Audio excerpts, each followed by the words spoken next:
Panama Canal is the most important waterway on Earth. It turns this journey into this, and it brings the United States closer to both Europe and Asia. The marvel that is the Panama Canal is both narrow and short, and yet every year, about 14,600 ships pass through its locks. Here is how. Canals have existed in some capacity for nearly all of human history.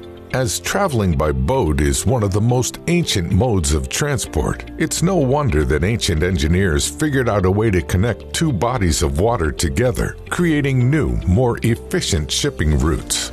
However, the construction of the Suez Canal in 1869 set a new precedent for what was possible, a pathway connecting two seas together. With the Mediterranean Sea and Red Sea now connected, governments throughout the West set their sights on connecting two even bigger bodies of water together, the Atlantic and Pacific Oceans.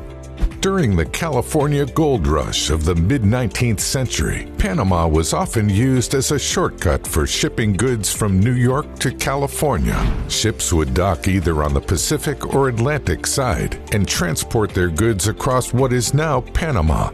Eventually, a railroad was built to make the shortcut more efficient. The French had different plans, though. In 1881, work began on building a sea-level canal similar to Egypt's Suez Canal. However, a combination of poor planning and inefficient design led to France failing to make any meaningful headway into constructing a canal. After significant worker casualties due to illness, floods, and poor management, the U.S. took over construction in 1904. Chief Engineer John Frank Stevens took one look at the geography and instantly knew why the French had failed. A sea-level canal was simply not possible. Thus, work began on the creation of the world's then largest artificial lake, Gatun Lake.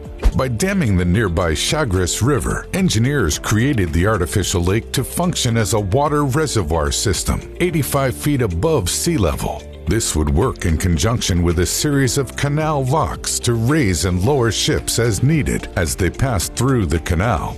Further expansion projects would then ensue as the ship traffic passing through the canal steadily increased throughout the years. So how does the Panama Canal work?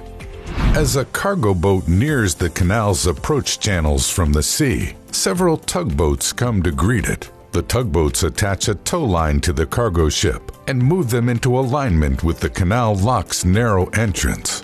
Once a cargo ship is firmly within a lock, a tugboat remains behind to keep it in place. The lock gate behind it then shuts, while the lock gate ahead gradually opens, displacing water at a steady pace, thus raising the ship so that it can then enter the next lock, where it will eventually join Gatun Lake. Ships are protected by rubber fenders installed along the lock's sides, preventing them from scraping or chafing as they pass through. They then cross Gatun Lake towards a different set of locks on the other side, where the process is repeated.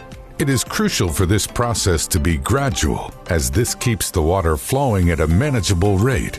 The average amount of time it takes for a ship to pass through the Panama Canal is about 11 hours, with most of that time spent waiting for other ships to pass. As the canal's locks functioned as gates for ships to pass through, building additional locks was the first order of business when the Panama Canal was expanded during the late 2000s. As of 2021, the Panama Canal features 4 separate sets of canal locks for ships to pass through: the Gatun and Agua Clara locks facing the Atlantic, and the Cacholi and Miraflores locks facing the Pacific. The original locks measured 110 feet wide and 1,050 feet long, and could fit ships up to 965 feet in length and 60 feet in beam. Ships built with specifications that would fit through the canal were dubbed Panamax-class ships. They could fit up to 5,000 standard shipping containers on board. While this may seem like a huge amount of cargo, this figure is dwarfed by the additional capacity granted by the canal's newer, bigger locks. With the construction of new locks, new Panamax or Neo-Panamax class ships could accommodate up to 13,000 containers. While the Panama Canal has yet to face a blockage similar to the Suez Canal's mishap earlier this year, maintenance has been an ongoing issue. The estimated annual cost to maintain it has been quoted to be as high as $350 million. Engineers are constantly fighting natural phenomena such as erosion and landslides just to keep the canal intact.